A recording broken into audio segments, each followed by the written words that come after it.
بسم اللہ الرحمن الرحیم۔ ایسی خوشی سے بچو جو دوسروں کو دکھ دے کر حاصل ہو۔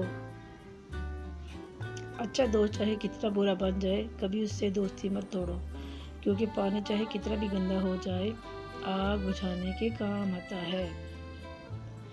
قلم اٹھانے سے پہلے اتنی تحقیق کرو کہ تمہارے لکھے پر کوئی دوسرا قلم نہ اٹھا سکے۔ کوشش کرو کہ گفتگو کی ابتدا تمہاری طرف سے نہ ہوا کرے اور تمہارا کلام جواب بنا کرے۔ محبت اور دوستی یہ دو چیزیں ہر طوفان کا مقابلہ کر سکتی ہیں، مگر ایک چیز ان دونوں کے ٹکڑے ٹکڑے کر سکتی ہے اور وہ ہے غلط فہمی۔ شیخ سعدی فرماتے ہیں، دوستی کا رشتہ بہت بہتر ہے رشتہ داری سے، کیونکہ رشتہ داروں سے رشتہ خون کا ہوتا ہے، دوستوں سے رشتہ دل کا ہوتا ہے اور دل سارے جسم کو خون مہیا کرتا ہے۔ زندگی جنہیں خوشیاں نہیں دیتی انہیں تجربہ بہت دیتی ہے۔ ایک بات ہمیشہ زندگی بھر یاد رکھنا، کسی کو دھوکہ نہ دینا۔ دھوکے میں بڑی جان ہوتی ہے، یہ کبھی نہیں مرتا، گھوم کر ایک دن واپس آپ کے پاس پہنچ ہی جاتا ہے، کیونکہ اس کو اپنے ٹھکانے سے بڑی محبت ہوتی ہے۔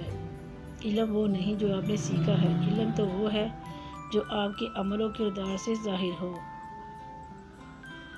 جیت کی عادت اچھی ہوتی ہے، لیکن کچھ رشتوں میں ہار جانا بہتر ہوتا ہے۔ اپنی زندگی ایسے جیو کہ اللہ تعالیٰ کو پسند آ جاؤ۔ دنیا والوں کی سوچ تو روز بدلتی رہتی ہے۔ صبر والے کانوں سے سنا، ہمدرد آنکھوں سے دیکھو، محبت والی زبان سے بولو۔ مشکلوں سے لڑنا نہیں بلکہ سنبھل کر گزرنا سیکھو، ورنہ آپ کی شخصیت تباہ ہو جائے گی۔ حضرت علی نے فرمایا، انسان کو اچھی سوچ پر وہ انعام ملتا ہے جو اسے اچھے مال پر بھی نہیں ملتا، کیونکہ سوچ میں دکھاوا نہیں ہوتا۔ اپنے حصے کا کام کیے بغیر دعا پر بھروسہ کرنا حماقت ہے، اور اپنی محنت پر بھروسہ کر کے دعا سے گریز کرنا تکبر۔ کسی سے بدلہ لینے میں جلدی نہ کر، لیکن نیکی کرنے میں دیر نہ کر۔ مولا علی نے فرمایا، اگر دنیا بہترین جگہ ہوتی تو یہاں کوئی روتے ہوئے پیدا نہ ہوتا۔ ملاور کا زمانہ ہے صاحب، ہاں میں ہاں ملاتے رہو تو رشتے لمبے عرصے تک چلتے ہیں۔ کسی سے اتنی محبت کرے جتنی وہ آپ سے کرتا ہے، بے حصہ محبت ذہنی دباؤ کا باعث بنتی ہے۔ ہمیشہ منفرد کردار رکھو، جیسے نمک، اس کی موجودگی محسوس نہیں ہوتی لیکن اس کی غیر موجودگی تمام چیزوں کو بے ذائقہ بنا دیتی ہے۔